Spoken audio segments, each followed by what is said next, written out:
Bonjour mesdames et messieurs, bienvenue dans ce 6h30. Le vice-président de la République, Daniel Kablan-Duncan, est à Toulouse. Depuis, il était à Toulouse. Il est rentré hier soir et lorsqu'il y était, lors de son séjour donc, le vice-président s'est rendu vendredi à la délégation, avec la délégation qu'il conduit dans les locaux de Airbus. Un protocole d'accord à cette occasion a été signé entre les deux parties pour le compte de la République de Côte d'Ivoire et Airbus. Nos envoyés spéciaux à Toulouse, Nguessan Kwaku et Jérôme Kofi Abola.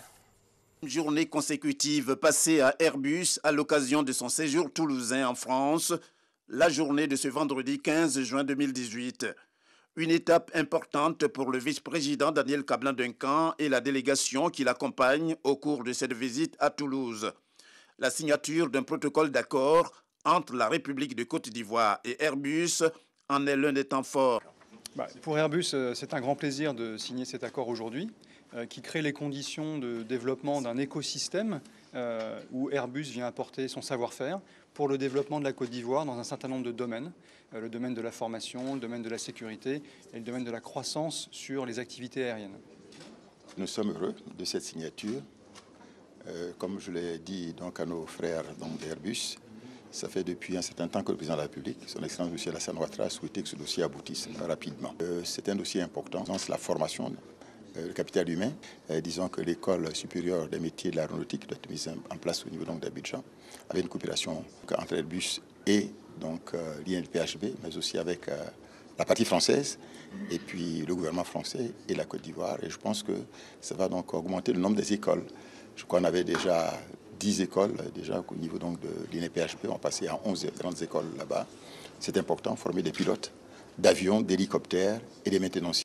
Après la cérémonie de signature, une présentation générale de Airbus est faite à la délégation ivoirienne, conformément au partenariat avec Air Côte d'Ivoire, vu comme leader en Afrique de l'Ouest. Étape également marquée par une visite guidée. C'est l'occasion pour la délégation ivoirienne conduite par le vice-président Daniel Kablan-Duncan de découvrir l'usine de fabrication des avions de Airbus. Une usine découverte dans plusieurs de ses compartiments.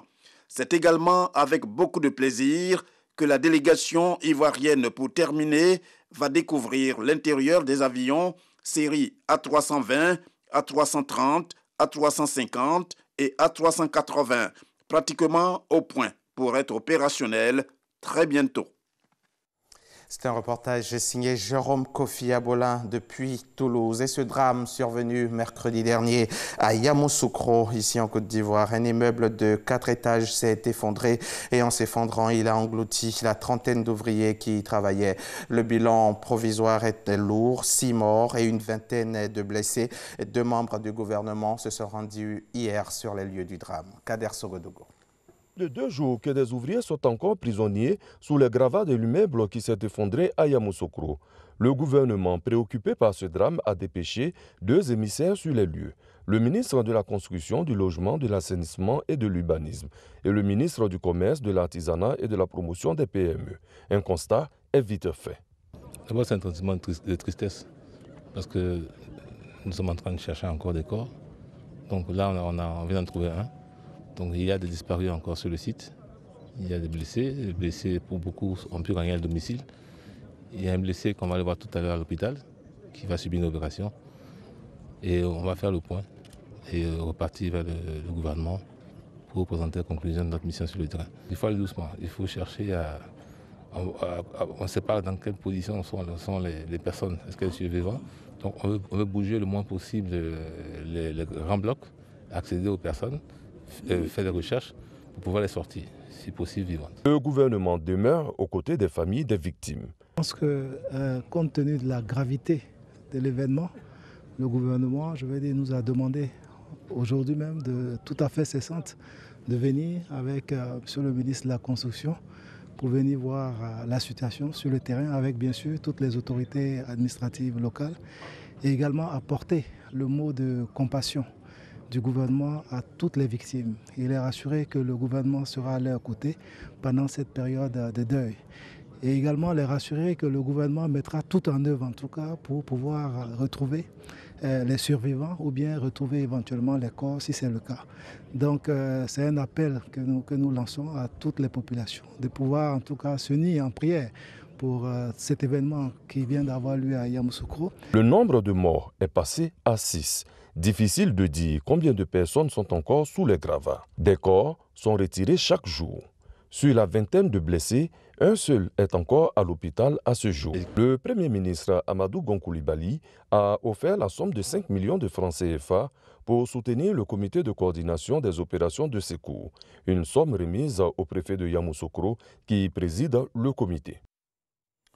Autre chose à présent, apparue en Côte d'Ivoire à la fin des années 30, les premières écoles coraniques vont par la suite se muer en école franco-arabe pour embrasser aujourd'hui une forme d'enseignement classique. Mais comment s'est opérée cette transition? Quel débouché et quel type d'enseignement dispense-t-on dans ces écoles? Élément de réponse dans ce reportage signé Issaïo.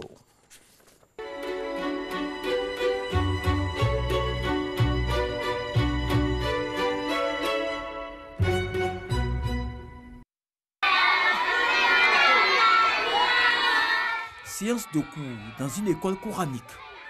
Nous sommes à Koumassi dans une école traditionnelle islamique appelée Dougoumakala. Enseignement à même le sol en langue malinké. Ici, pas de table banc. Dans leurs mains, des tablettes sur lesquelles on peut observer une inscription en langue arabe. Ce sont des sourates que ces enfants apprennent à mémoriser. C'est la première forme de l'enseignement du Coran. Les apprenants récitent les sourates à haute et intelligible voix. Dans ce type d'enseignement, une seule alternative, devenir un érudit du Saint-Coran afin de diriger la prière dans une mosquée ou l'enseigner à leur tour dans des établissements coraniques. Les premières écoles coraniques dans leur forme traditionnelle apparaissent en Côte d'Ivoire à la fin des années 1930. Elles vont connaître par la suite plusieurs mutations. Du Dougoumakala, ou école traditionnelle de l'apprentissage du Coran, l'on est arrivé à l'école franco-arabe, puis à la Médersa, une version améliorée de cet enseignement islamique qui reste dominé par l'apprentissage de la langue arabe et la maîtrise du Coran. Mémé Diallo est un pur produit de ce système. Aujourd'hui, il exerce comme infirmier major à l'hôpital général de Koumassi. J'ai commencé mes études par l'école coranique. Après, j'ai obtenu une inscription au Maroc. J'ai fait le lycée au Maroc. Ça aussi, c'était l'arabe. Et puis après, j'ai fait maintenant le concours des infirmiers. Alors, j'ai commencé à travailler dans le privé pendant 5 ans. Et puis après, j'ai passé le concours de l'intégration à la fonction publique. Il a fallu attendre le milieu des années 1990 pour que les écoles confessionnelles islamiques obtiennent de l'État de Côte d'Ivoire une reconnaissance officielle. Le processus va s'accélérer à partir de 2011. C'est le cas de l'Institut Mahama Sissé Sabil Nadja à Koumassi. Cette école, reconnue par l'État de Côte d'Ivoire en 2011, applique le programme officiel du ministère de l'Éducation nationale, de l'enseignement technique et de la formation professionnelle.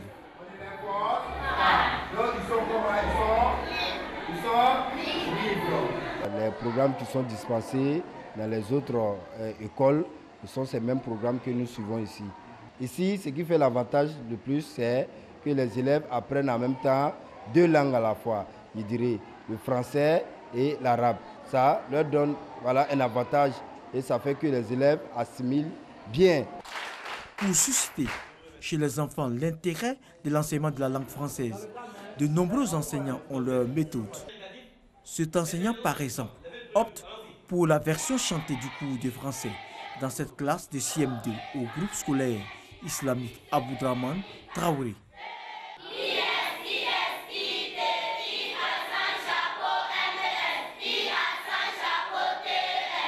La discipline, la rigueur, la connaissance du prophète Mohammed constituent le fondement de l'enseignement islamique.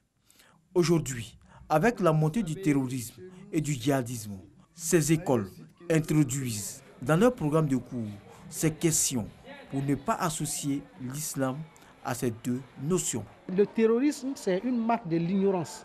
Parce que le terrorisme, ce n'est pas l'islam. Voilà. Mais la seule chose qui peut donc aider nos enfants aujourd'hui à comprendre ça, c'est d'être dans le milieu de l'éducation. Exigence des temps nouveaux autour des apprenants et des enseignants de diverses confessions religieuses. C'est vrai, je ne suis pas musulman, mais vu que l'islam prône, veut dire la discipline, la rigueur et puis également l'obéissance, c'est tous ces atouts qui m'ont motivé à venir enseigner ici.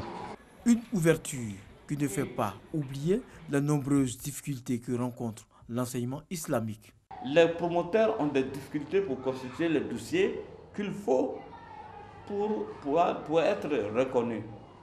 Donc nous demandons à l'État d'alléger un peu cet état de choses.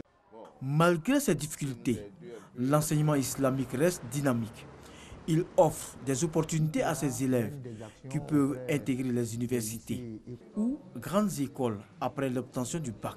Des ressources humaines potentielles pour l'administration et les entreprises. Quand on fait l'école coranique, sincèrement, ça ouvre l'esprit.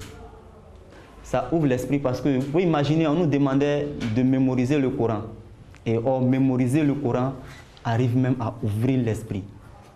Nous n'avons pas, je dirais, la même manière de réviser comme les autres. Ce que nos camarades vont prendre 2 pages pour pouvoir mémoriser, nous pouvons mémoriser tous ces coups-là. L'enseignement islamique dans sa forme moderne actuelle est en pleine expansion. Sur 3000 demandes d'école, 325 ont obtenu l'agrément de l'État de Côte d'Ivoire. Au niveau des performances scolaires, les résultats dans les établissements sont à un taux de plus de 80% de réussite aux différents examens de fin d'année, au primaire comme au secondaire. Nos grands défis restent la construction de nouveaux établissements secondaires et des universités. À ce jour, une seule université. Un reportage signé Issa Chonan Yeo. Un peu de football dans ce journal. Mondial 2018. 2 représentants africains sont entrés en lice hier, l'Égypte et le Maroc. Les 2 représentants africains donc ont entamé cette Coupe du Monde avec une défaite respectivement face à l'Uruguay et à l'Iran. Ils se sont inclinés sur le score d'1-0.